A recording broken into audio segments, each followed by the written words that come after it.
Hello and welcome to the in-depth series section of Drishti IAS. I'm Aisha, and in today's episode we will be discussing about the Global Gender Gap Report 2024, and within it specifically we will be talking about from the respect of education enrollment.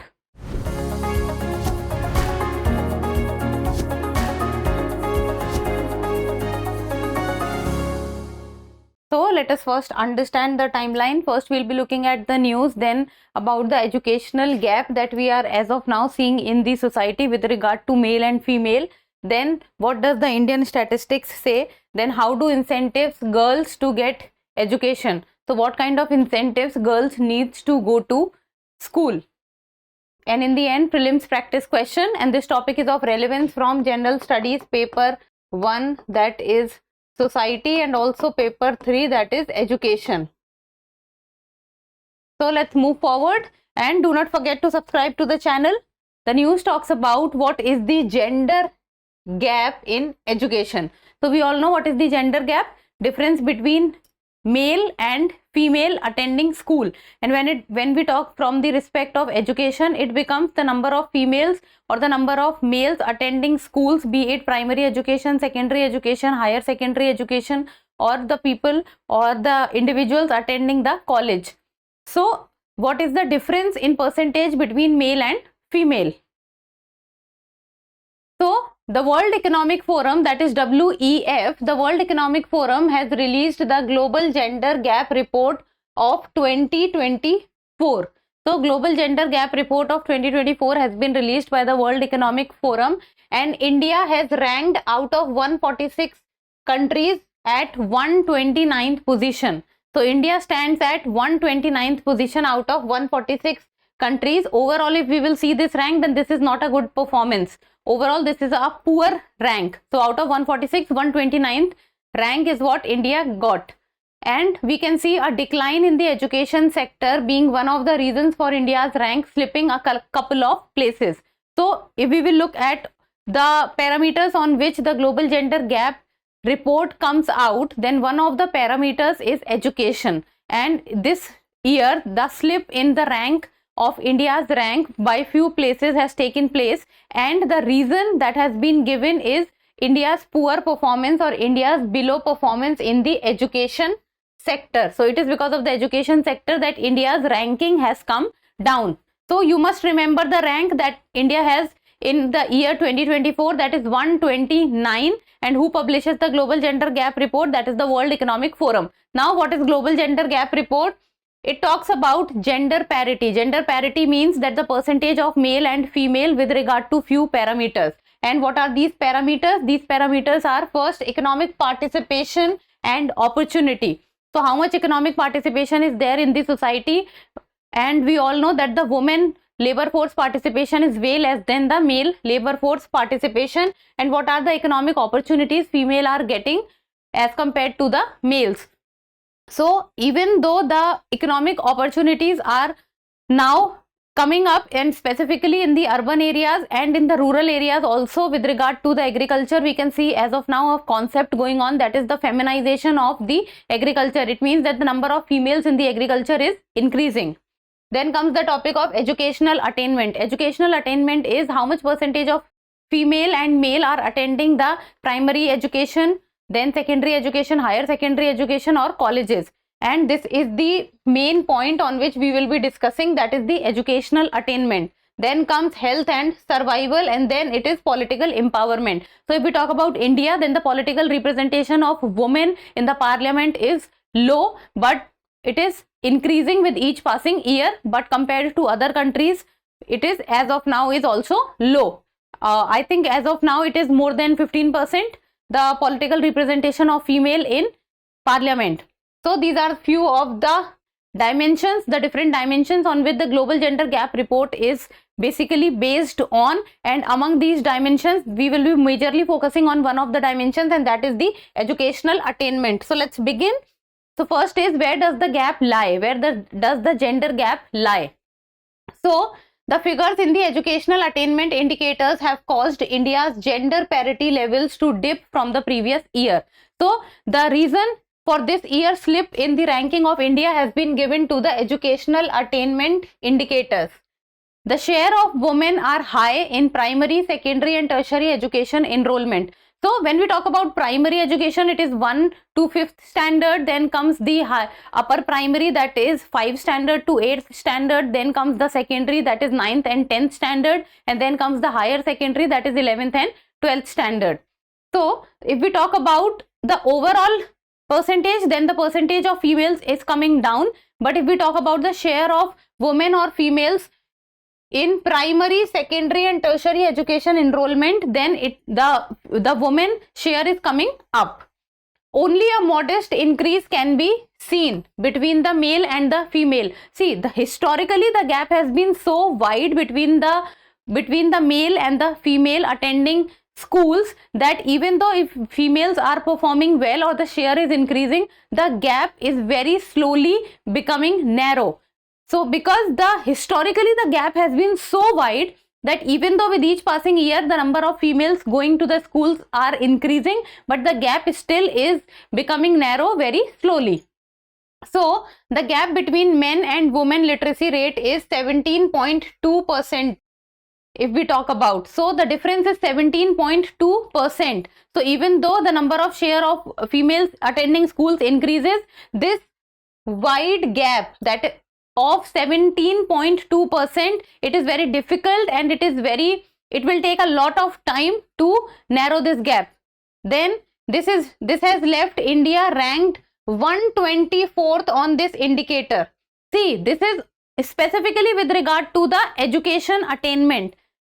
India overall on the global gender gap report has stood at 129th position. And this 124th position is with regard to the educational attainment. So don't get confused between what is this 124th and 129th. 129th is global gender index ranking and 124th is within the global gender gap index. It is the educational attainment ranking. So India is ranked at 124th on this indicator and the score is 0.964. In the year 2023, that is last year, India attained a perfect score of 1 in terms of educational parity, and the ranking was 26th. So if we will see that this year the dip can be seen. Last year the score was 1 and the ranking was 26th, and now this year the score is 0.964 and the ranking is 124th. So we can very clearly see the dip. Now what do Indian statistics show? So if we talk about from India's respect, there are two different ways by which we look into the statistics of how much percentage of male and female are going to the school. And these two statistics are, first is the Unified District Information System for Education, that is UDISE plus, and the second is the All India Survey on Higher Education, that is AISHE. So these are two different parameters on the basis of which the percentage is given. Then if we talk about the UDISE plus report for the year 2021-22, because the recent report has not come out yet, so we will talk from the respect of 2021-22 report. So it talks about that 13.79 crore boys were enrolled in school in comparison to 12.73 crore girls, meaning that girls make up 48% of the school population. So if we will see, then boys are making 52% and girls are making around 48%. So the number of percentage, so the percentage is higher with boys and slightly lower with regard to the females or the girls, even though the number of enrollment from the perspective of females are increasing with each passing year, but because of the historically wide gap with regard to the literacy levels that we just talked about, that was around 17%. So widening of this gap, like imagine every single year, even if 0.5% of female enrollment increases, but then also it will take years and years to widen or to narrow the gap. Then if we talk about the AISHE report for the year 2021-22, it talks about that the gross enrollment ratio for women in higher education means that it is standard 9th and 10th. So it talks about GER, that is gross enrollment ratio for women in higher education. So the gross enrollment ratio for women in higher education, it means that the percentage of the population between 18 and 23 years enrolled in colleges and universities across the country was 28.5. So the gross enrollment ratio for women in higher education is 28.5, and this needs to grow. Then only the percentage of India in the global gender gap, or the ranking of India in the global gender gap, will increase. Then how to incentivize girls to get education? So what are the things, or what are the incentives that can be given to the females or the girls so that the number of girls attending the schools increases?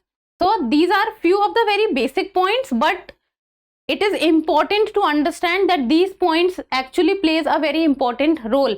You people might not see it around you, we might not see it around us, but if we talk about on the platform where we take everyone equally, be it rural India or urban India, these are few of the very basic points which plays a very important role.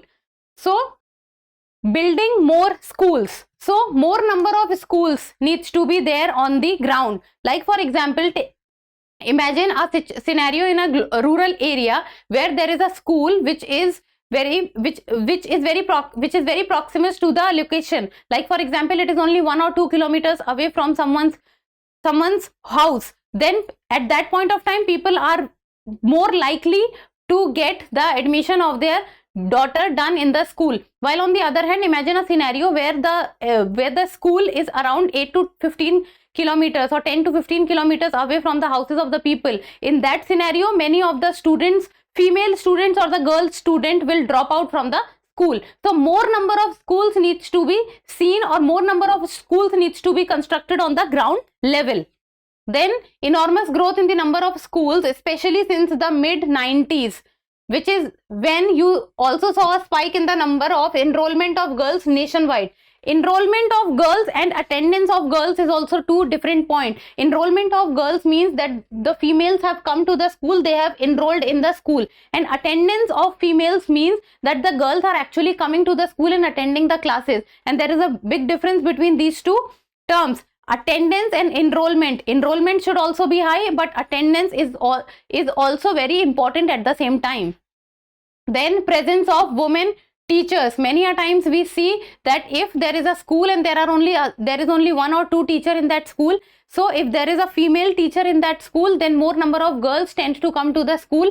And if there is only male teacher present in the school, many a times we see that the parents are not comfortable sending their daughters to that school. So more number of female teachers needs to be present in the schools. Then transport to and from school can also be a barrier. Now that is a very important point to understand, that we need something, or the female needs something to go to school and to come back from the school. A person can travel or walk for some 1 or 2 kilometers, but walking daily for some 10 to 15 kilometers becomes very difficult, and that might not be sustainable also in the longer format. So the transport plays a very important role, and that is why the more number of schools on the ground level becomes all the more important to be set up. Then sanitation issues remain a major obstacle for girls' education. That is absolutely true, specifically the girls students who are in standard 8th or 10th or 12th. So sanitation is becoming a very major issue, and the schools, the central government or the state government or the local government, that is the ground level, the grassroots level government, they need to actually focus on this regard, that the higher education or the secondary education or the higher education girls student need proper sanitation. They need proper facilities. Washroom needs to be built with proper facilities, and many a times we see that majorly few of the females are coming out or dropping out of the schools because of the sanitation issues, because they are having problem in attending school for a long period of time if proper sanitation facilities are not present in the school premises.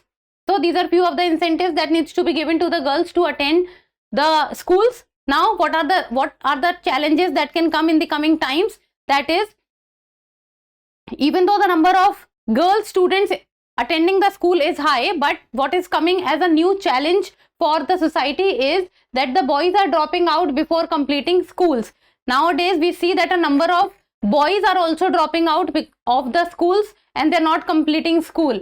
Like for example, West Bengal, girls make up 55.7% of higher secondary students. In Chhattisgarh, the girls make up 53.1%, while in Tamil Nadu, the girls is making up 51.2%. So in these states, the number of students making up higher secondary students, the girls outperform the boys.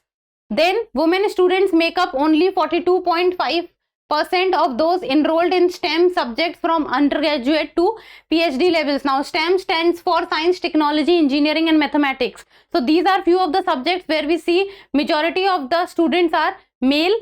So females also needs to be promoted and motivated so that they also take up these technical subjects.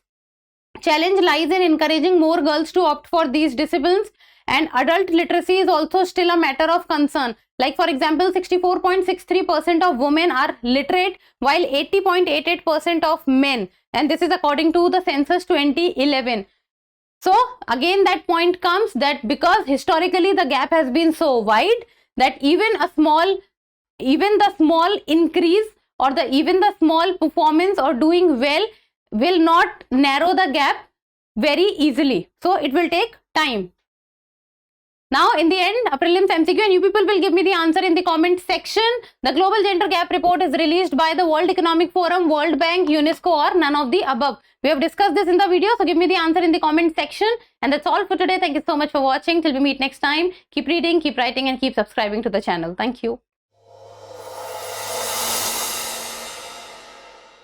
For more informative content, like, share and subscribe, and do not forget to press the bell icon to get the notifications.